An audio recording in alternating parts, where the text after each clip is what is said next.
Have you ever opened up to a family member only to wish you hadn't said so much? Maybe it felt right at the time, just honest, just real.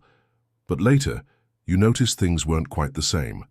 Sometimes, the things we share with those closest to us can leave unexpected ripples, shifting the way we're seen or the way we connect. What feels like a moment of vulnerability can quietly reshape the dynamics of our most cherished relationships. In this video, we're diving into 5 things you should keep secret from your family to preserve your relationships and maintain your peace of mind.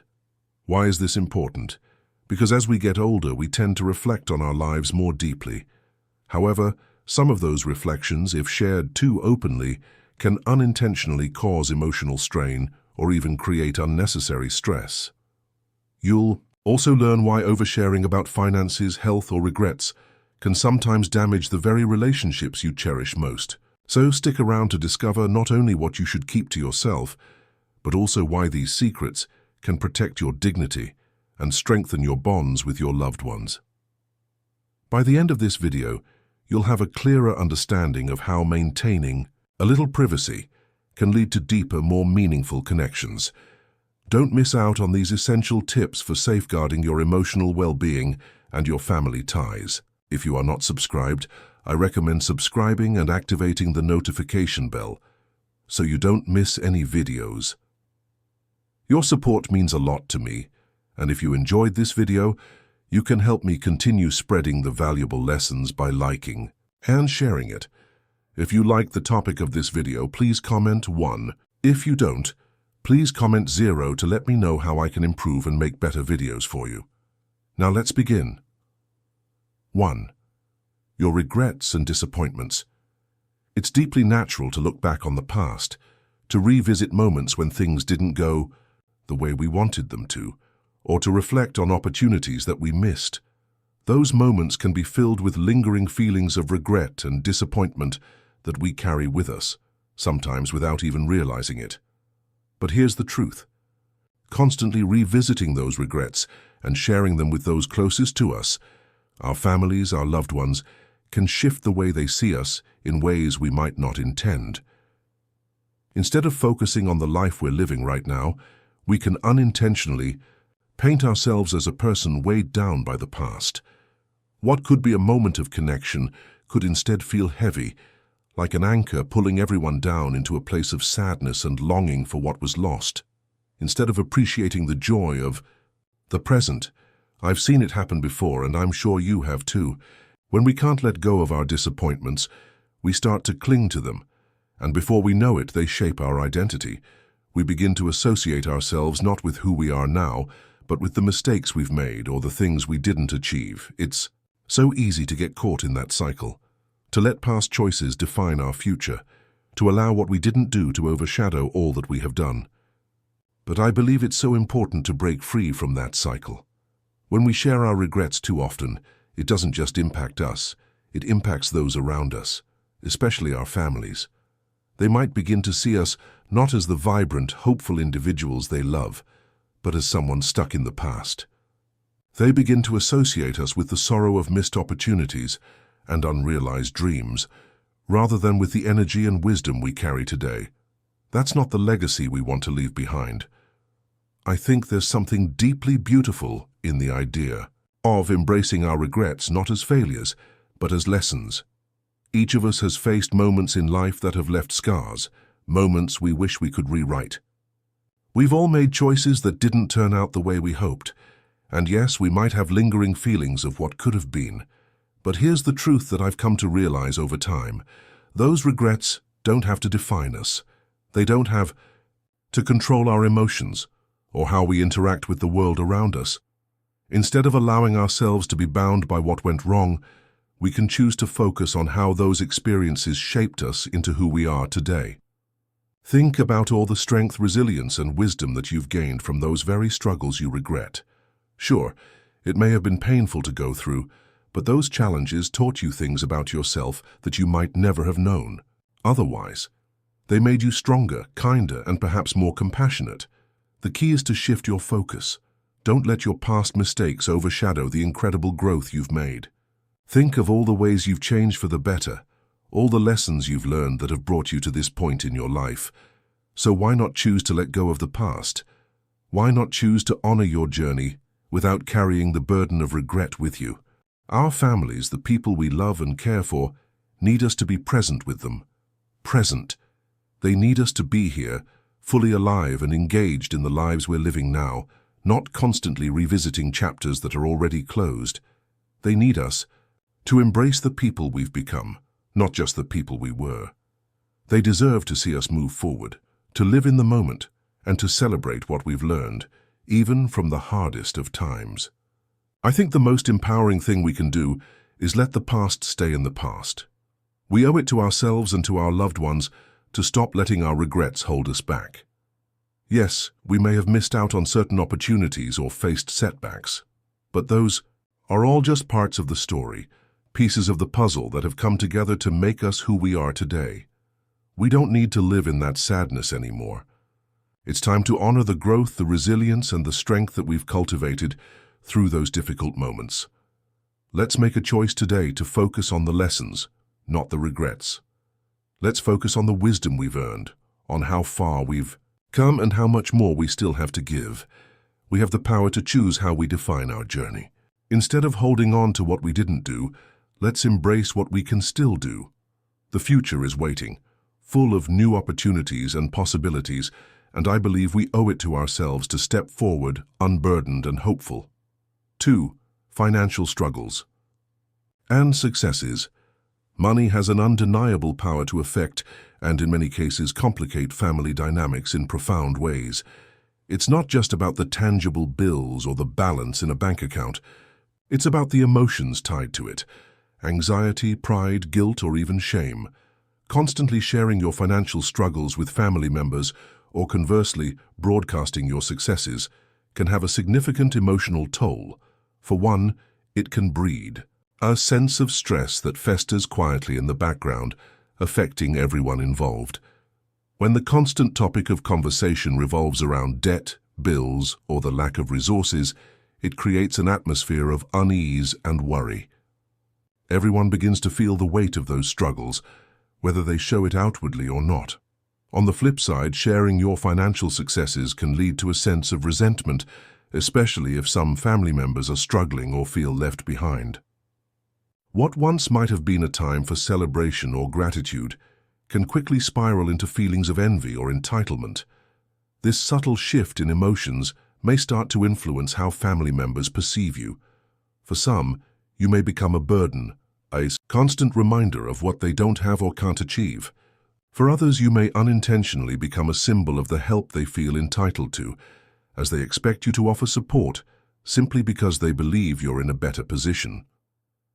If you are still watching this video and find these lessons useful, please comment 1 below to let me know that you are still here with me. This complex web of emotions, whether it's guilt over having more or the frustration of not having enough, can slowly begin to tarnish relationships. People who once supported and loved each other unconditionally might start viewing each other with suspicion, disappointment, or even resentment.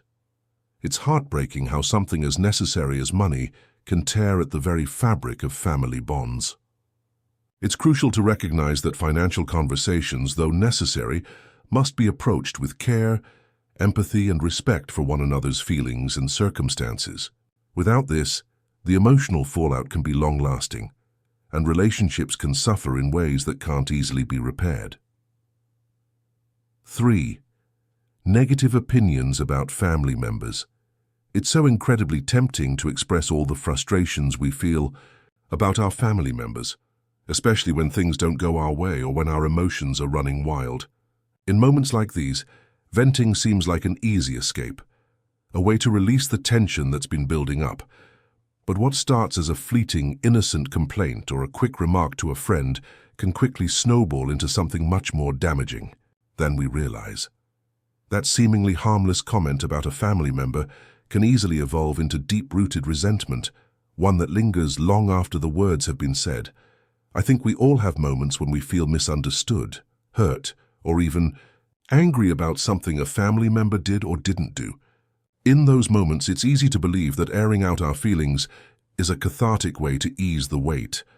But the truth is, it's in those very moments when we must be cautious. The things we say, even in frustration, have the power to shape how we view each other. The words we use can poison our perceptions of someone we love, creating emotional distance where there once was closeness. It's such a heartbreaking reality when something that was said in anger disrupts the natural flow of family harmony.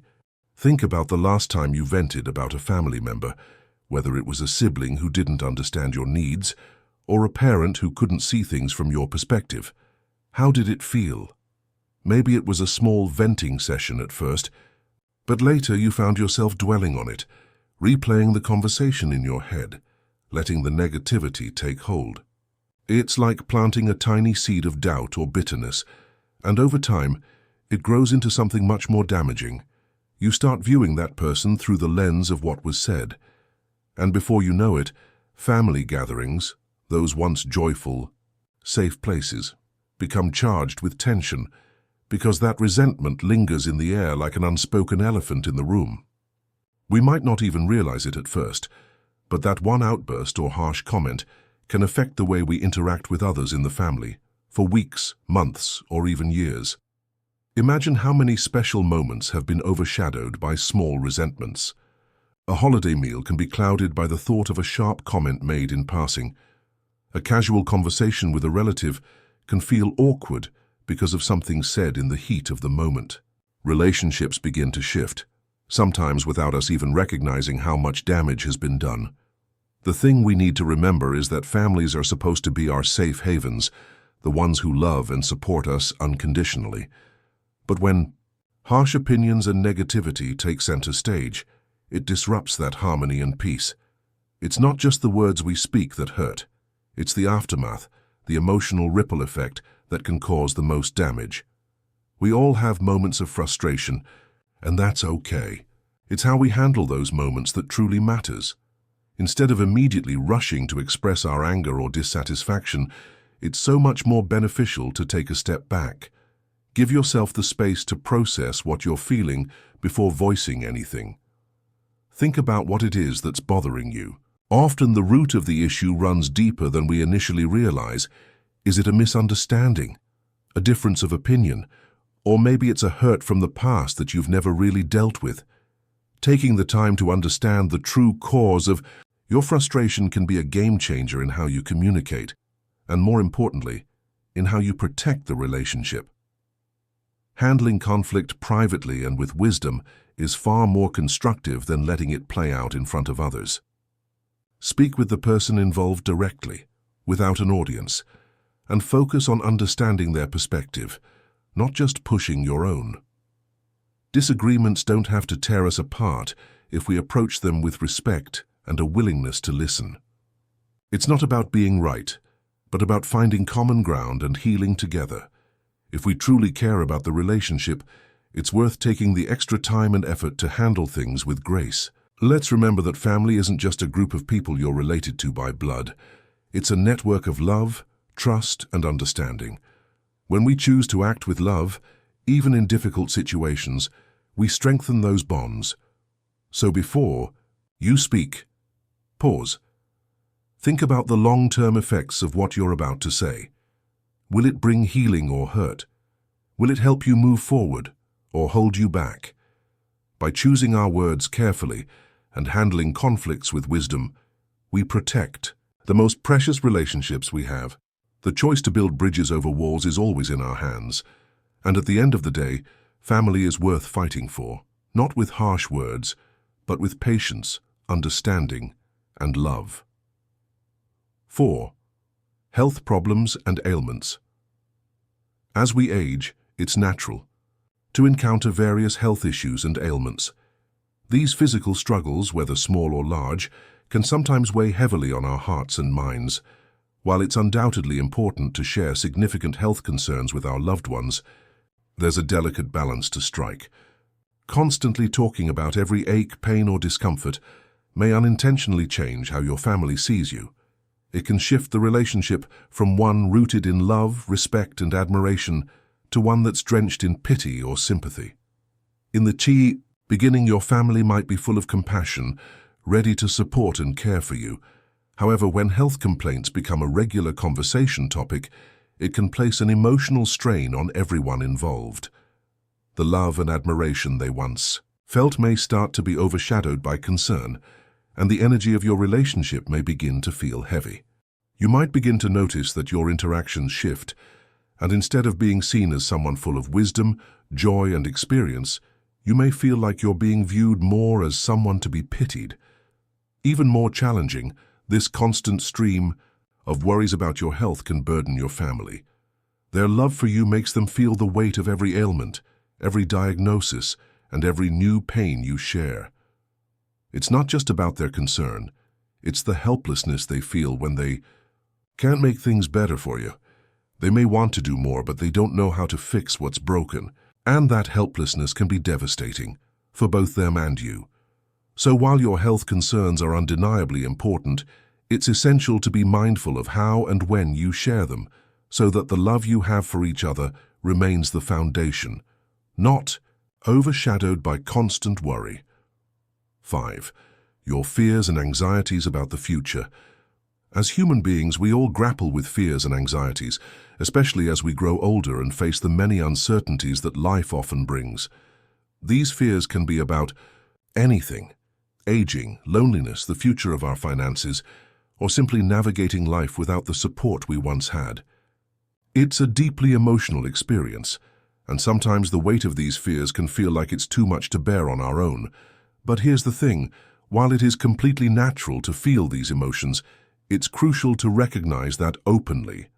Sharing them with your family, especially frequently, can inadvertently heighten their stress and sense of helplessness.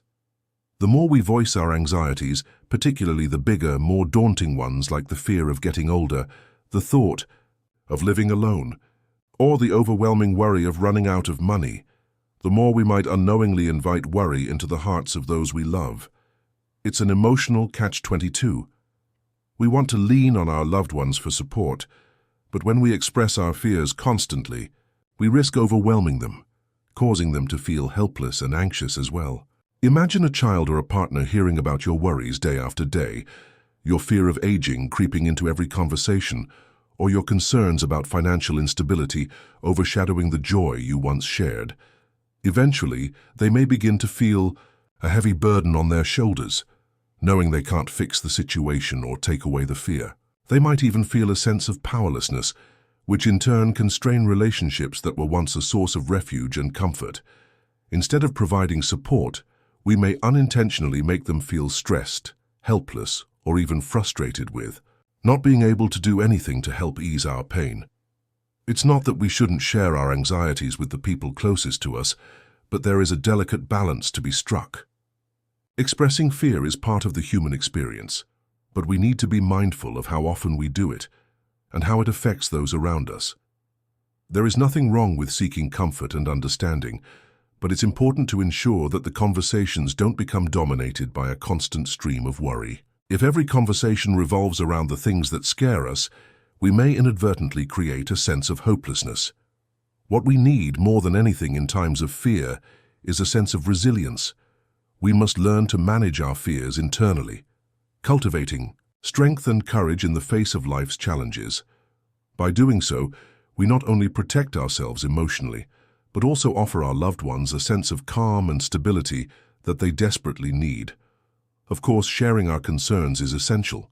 In certain moments, we need those we trust to help carry our burdens, but we should focus on sharing in a way that fosters understanding and emotional support, not in a way that leads to prolonged anxiety.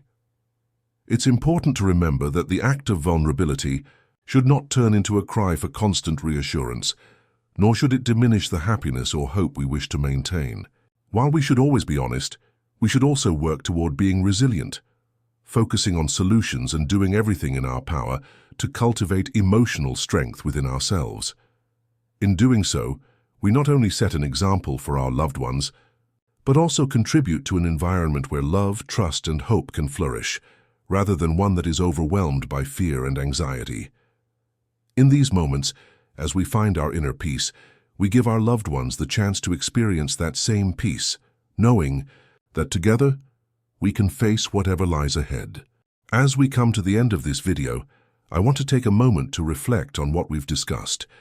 We've explored the importance of managing our fears and anxieties internally, and how being mindful of how we share them with our loved ones can make a big difference in both our emotional well-being and the health of our relationships. It's not about suppressing your feelings, but about finding that balance between vulnerability and resilience, so we can create an environment of trust and support without overwhelming those we care about. Now, I'd love to hear from you.